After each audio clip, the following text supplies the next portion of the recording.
지금부터 내가 해주는 얘기 들어주겠니?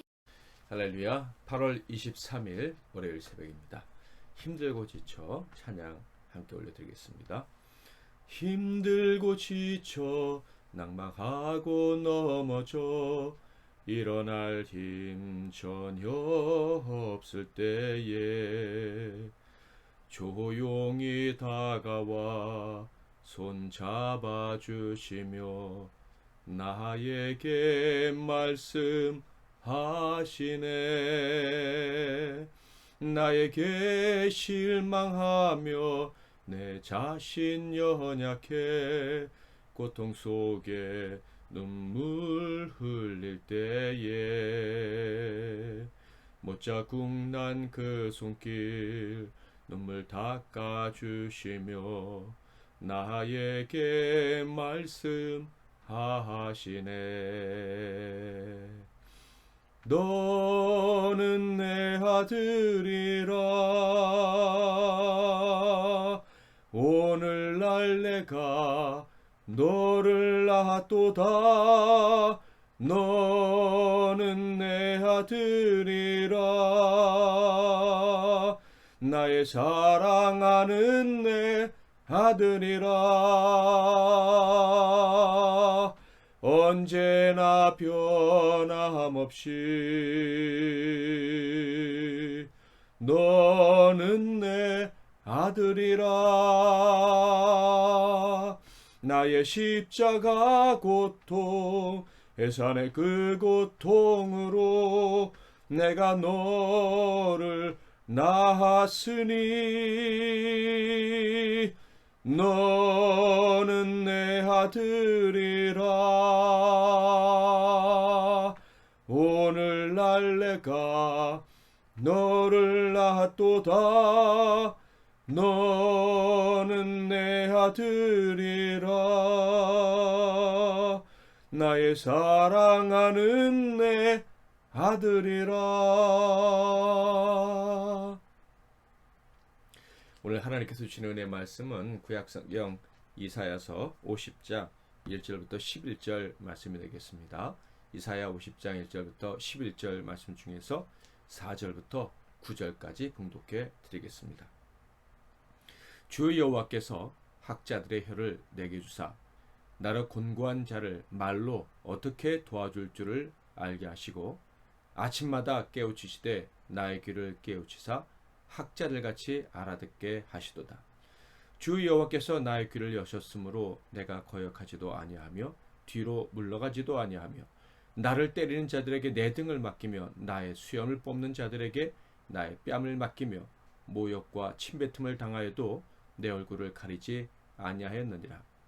주 여호와께서 나를 도우심으로 내가 부끄러워하지 아니하고 내 얼굴을 부싯돌같이 굳게 하였으므로 내가 수치를 당하지 아니할 줄 아노라. 나를 의롭다 하시는 이가 가까이 계시니 나와 다툴 자가 누구냐? 나와 함께 설지어다. 나의 대적이 누구냐? 내게 가까이 나아올지어다. 보라, 주 여호와께서 나를 도우시리니 나를 정죄할 자 누구냐? 보라, 그들은 다 옷과 같이 헤어지며 조미 그들을 먹으리라. 아멘. 오늘은 이제 자신을 꾸짖어보자, 이제 자신을 꾸짖어보자 라는 제목으로 하나님 말씀을 상고하겠습니다. 오늘 본문 말씀 중 방금 읽은 4절과 9절까지의 4절부터 9절까지의 말씀은 세 번째 여호와의 종의 노래입니다. 이사야서에서는 여호와의 종의 노래가 4개가 기록되어져 있다 그랬습니다. 그중 세 번째로 등장하는 노래다 하는 것이죠. 이 세 번째 노래는 네 번째 노래와 같은 주제를 가지고 있는데 바로 여호와의 종이 당하실 고난을 노래한다는 것입니다. 첫 번째 노래에서는요, 여호와의 종의 선한 선품과 그 종에 대한 여호와 하나님의 보증에 대해서 노래했었고요. 두 번째 노래에서는 여호와께 부름받으신 종이 받으실 영광과 승리를 노래했었습니다. 그런데 세 번째는 말씀드린 것처럼 여호와의 종이 받으실 고난에 대한 노래인데, 두 번째 노래와 같이 여호와의 종, 곧 예수, 메시아, 당신께서 직접 부르시는 노래입니다. 자, 그럼 이 노래가 어떻게 시작되는지 이 노래의 첫 번째 가사를 들어보겠습니다. 4절. 주 여호와께서 학자들의 혀를 내게 주사 나로 곤관자를 말로 어떻게 도와줄 줄을 알게 하시고 아침마다 깨우치시되 나의 귀를 깨우치사 학자들같이 알아듣게 하시도다. 이 여호와의 종은요, 자신의 아주 특별한 능력에 대해서 노래하고 계십니다. 그 능력이란 바로 학자들의 혀를 하나님 아버지께 받았다 하는 거예요. 자, 그렇다면 여기서 노래하는 학자들의 혀란 어떤 것입니까? 바로 스승의 말을 바로 이해하고 이해한 그대로 전할 수 있는 능력을 말하는 것입니다. 그러니까 이 여호와의 종이 학자일 수도 있고 아닐 수도 있어요. 그러나 혹시 학자가 아니라 할지라도 어떤 학자보다 더 위대한 지혜자일 것이다 라는 점은 분명합니다. 왜냐하면 바로 모든 지혜자보다 뛰어나신 하나님의 말씀을 온전히 이해할 수 있으며 그리고 그것을 가감없이 전할 수 있는 능력을 가졌기 때문입니다. 이 놀라운 능력 앞에서 세상의 어떤 학자가 자신의 지혜를 자랑할 수가 있겠습니까? 이런 능력은 예수님께서 이 땅에 오셨을 때 친히 스스로 증언하시기도 한 능력입니다. 요한복음 15장 15절. 이제부터는 너희를 종이라 하지 아니하리니 종은 주인이 하는 것을 알지 못함이라 너희를 친구라 하였노니 내가 내 아버지께 들은 것을 다 너희에게 알게 하였습니다. 요한복음 17장 7절에서 8절도 이런 말씀이 있어요. 지금 그들은 아버지께서 내게 주신 것이 다 아버지로부터 온 것인 줄 알았나이다. 나는 아버지께서 내게 주신 말씀들을 그들에게 주었사며 그들은 이것을 받고 내가 아버지께로부터 나온 줄을 참으로 아오며 아버지께서 나를 보내신 줄도 믿었사옵나이다. 자, 그런데 이 여호와의 종이 이 위대한 지혜, 위대한 능력으로 행하신 일은 어떤 것입니까?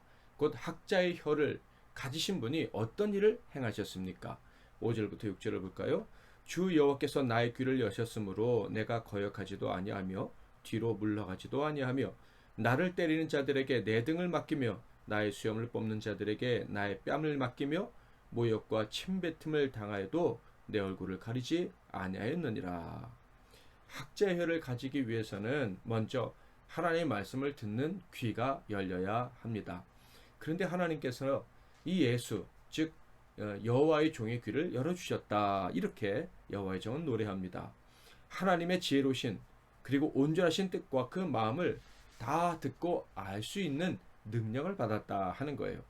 자, 그런데 이렇게 큰 능력을 받은 그 여호와의 종에게 나타난 삶의 결과는 어떤 것이었습니까?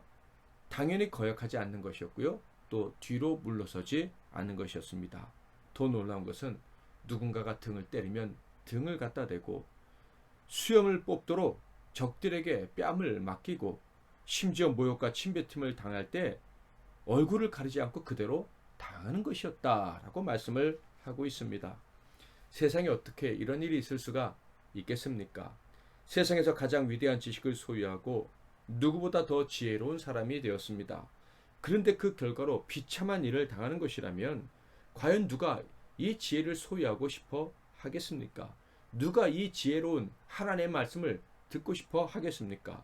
그런데 분명 이 여호와의 종은 그 놀라운 지식과 지혜 때문에 이런 일들을 그대로 당할 것이다 라고 자신의 입으로 노래하고 있는 거예요. 도대체 여호와의 종, 이 지혜로운 분이 왜 이를 스스로 당하셔야 했습니까? 도대체 하나님의 뜻과 지혜란 것이 어떤 것이기에 이 여호와의 종이 이런 일을 당하셔야만 했습니까? 그 이유가 바로 1절부터 3절에 나와 있습니다. 한번 읽어보겠습니다. 나 여호와가 이같이 말하노라. 내가 너희의 어미를 내보낸 이혼 증서가 어디 있느냐? 내가 어느 체주에게 너희를 팔았느냐?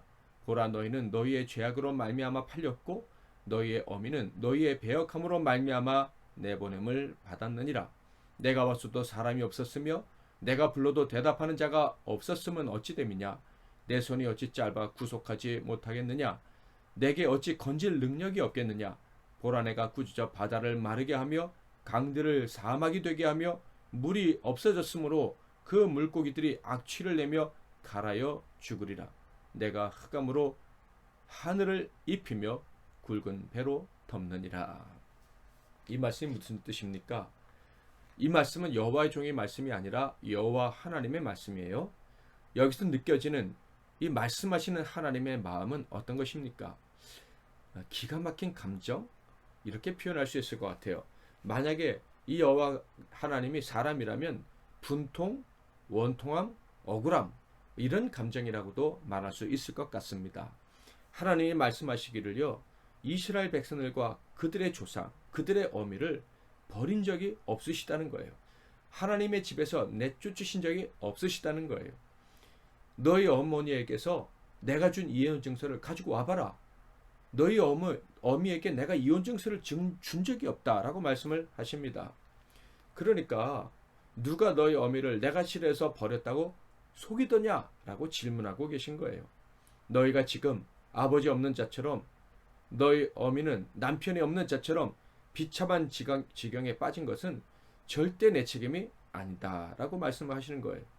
그것은 바로 너희와 너희 부모의 선택 때문이다.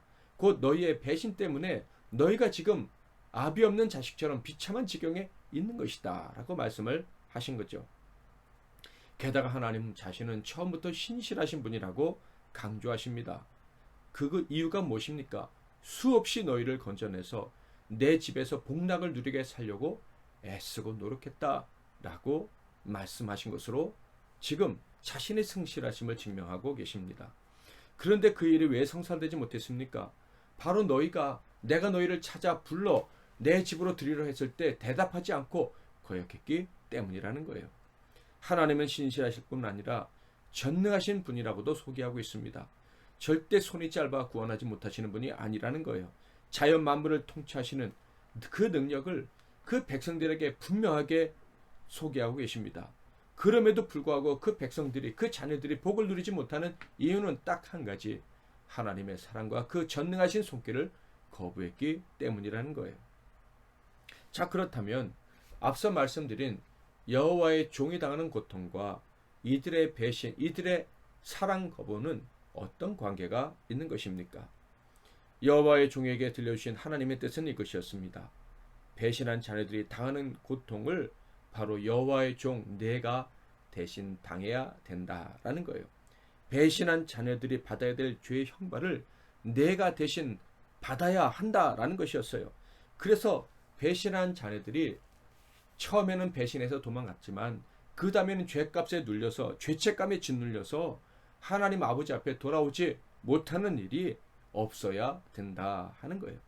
즉 여호와의 종이 대신 고난을 당함으로 배신했던 자녀들이 죄에서 해방되고, 그래서 당당하게 아버지께 돌아오게 하려고 지금 여호와의 종에게 이런 고난을 당하게 하셨다 하는 거예요.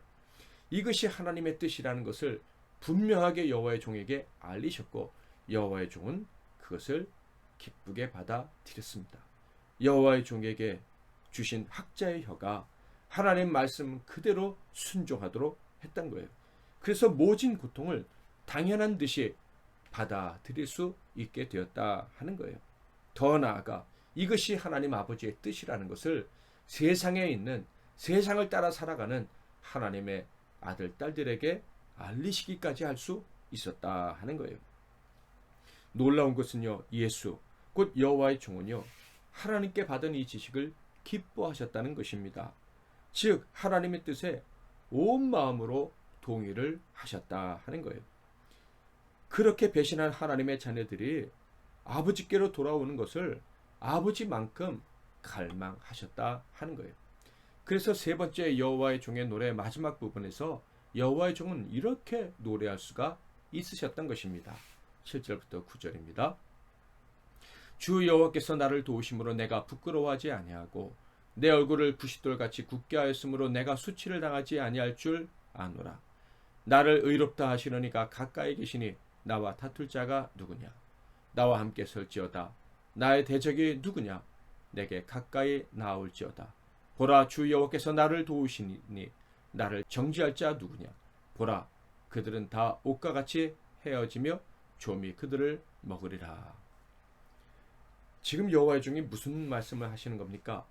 배신한 자녀들을 대신해서 모진 고통을 당하시더라도 절대 부끄러워하지 않을 것이다 라고 말씀을 하시고 있어요. 오히려 부끄러운 일을 당할수록 내 얼굴은 부싯돌처럼 더욱더 단단해질 것이다 라고 하십니다. 절대로 사랑하시는 하나님의 백성들을 위해 당하는 수욕에 부끄러워할 일은 내게 없을 것이다 라고 선언을 하고 계시는 거예요. 정말로 단호하게 작정하시고 여호와의 종의 역할을 수행하실 것임을, 그 결심을 하셨다는 것임을 알 수가 있습니다. 이어서 여호와의 종은 이런 말씀도 하셨죠. 하나님의 백성들을 위해 고난 당하는 일을 방해하는 자들과 싸울 것이다. 왜 이런 일을 해야만 하느냐며 여호와의 종에게 의문을 제시하는 그런 자들은 망하게 만들 것이다 라는 엄청난 말씀까지 하시는 거예요. 바로 40일 금식을 하셨을 때 예수님의 이 고난의 사역을 방해했던 마귀의 운명과 같은 것이죠. 예수의 사역을 방해하면 바로 이런 운명을 당하게 될 것이다 라는 말씀까지 하신 거예요. 여호와의 종의 노래의 결론은 확실했습니다. 나 여호와의 종은 내 아버지가 사랑하는 자들의 죄악을 완전히 대신 담당할 것이다. 그것이 아무리 큰 고통이라도, 아무리 큰 수치라도 기꺼이 담당할 것이다. 이 방법을 통해 아버지가 원하시는 완전한 구원을 성취해낼 것이다. 그래서 아버지를 기쁘시게 해드릴 것이다 라고 고백을, 노래를 하신 것입니다. 이렇게까지 자기 아들에게 고난을 허락하시는, 그렇게 해서라도 백성을 구원하시려는 하나님은 어떤 마음이셨을까요? 이렇게까지 큰 결심을 하시고 행하시는 하나님은요, 당연히 이런 말씀을 하실 수가 있으신 분입니다. 그 고귀한 아들까지 고난에 던지시면서 구원하시려는 아버지는 다음과 같이 권면의 말씀과 경고의 말씀을 하셨습니다. 먼저 권고의 말씀 10절이죠. 너희 중에 여호와를 경외하며 그의 종의 목소리를 청종하는 자가 누구냐? 흑암 중에 행하여 빛이 없는 자라도 여호와의 이름을 의지하며 자기 하나님께 의지할지어다. 내 사랑하는 아들 곧 여호와의 종이 학자의 귀를 가지고 순종했던 것처럼 여호와의 종, 그 귀한 아들의 말씀에 순종하는 자는 곧 나를 의지하는 자로 여겨질 것이다. 그래서 그는 흑암 중에 있을지라도 하나님의 도우심을 얻게 될 것이다 라고 말씀을 하십니다. 저와 여러분, 예수님의 말씀에 순종해서 어떤 곳에 있든지 하나님의 도움, 그 구원의 역사를 체험하는 그런 복을 누리시기를 바랍니다. 마지막으로 경고의 말씀 11절. 보라, 불을 피우고 횃불을 둘러띈 자여, 너희가 다 너희의 불꽃 가운데로 걸어가며 너희가 피운 횃불 가운데로 걸어갈지어다. 너희가 내 손에서 얻을 것이 이것이라. 너희가 고통이 있는 곳에 누우리라. 이렇게까지 구원하시려는 하나님의 사랑을 거절한다면 그에게 주어지는 것은 불 속을 걸으며 그리고 그 속에 고통 가운데 눕는 것뿐이다 라는 것입니다. 저는 오늘 말씀을 묵상하면서 이런 생각이 들었어요. 언제까지 어려움을 당할 때마다 하나님을 원망할까? 이제는 원망과 불편 대신에 나를 꾸짖어 보자 라는 생각이 들었어요. 그래서 오늘 설교 제목이 이제 자신을 꾸짖어 보자가 된 것입니다. 더욱더 큰 믿음으로 완전한 구원을 이루신 주님을 의지하지 못한 나를 꾸짖자. 학자의 길을 가지지 못해서 예수의 말씀, 그 살리시는 말씀을 놓쳐서 여전히 고통 가운데 있는 나를 꾸짖어 보자. 늦기 전에 더 이상 고난의 원인을 하나님께 혹은 타인에게 돌리는 일을 멈추자. 예수님이 가시셨던 학자의 귀를 구하자. 그래서 오직 하나님과 그 보내신 자의 말씀에 순종하고 그를 의지하며 살아가자. 하나님의 마지막 그 권면을 굳게 붙잡고 승리하실 주님께 모든 것을 맡겨보자. 그래서 하나님 아버지의 그 크신 구원을 마음껏 경험하며 살아보자. 사랑하는 여러분도 오늘 말씀을 들으면서 이런 생각하셨으리라 생각합니다. 이제 하나님 말씀에 예수님처럼 순종함으로 예수께서 이루신 구원의 역사를 마음껏 누리게 될 줄 믿고 오늘 하루도 담대하게 살아가는 저와 여러분이 되시기를 주님의 이름으로 축복합니다. 제가 먼저 기도하고 여러분 각자 기도하시고 하루를 시작하십시오. 하나님 아버지, 우리에게 어려운 일이 닥쳐올 때마다 나도 모르게 하나님을 원망하고 또 비굴해하고 낙심했었음을 고백합니다. 이 허물과 죄악을 용서해 주옵소서. 이제 어려움이 찾아오면 하나님을 원망하고 심지어 하나님을 잘못했다고 꾸짖는 것 같은 그런 어리석은 말들을 이제 다 걷어버리고 더 순종하지 못했던 자신을 꾸짖고 순종을 결심하는 우리 모두가 되게 하옵소서. 예수님처럼 죽기까지 순종함으로 커다란 구원을, 십자가의 죽음에서 살리심을 얻는 구원을 경험할 뿐만 아니라 다른 사람을 복되게 하는 우리의 삶이 되게 하옵소서. 예수 그리스도의 이름으로 기도하옵나이다. 아멘.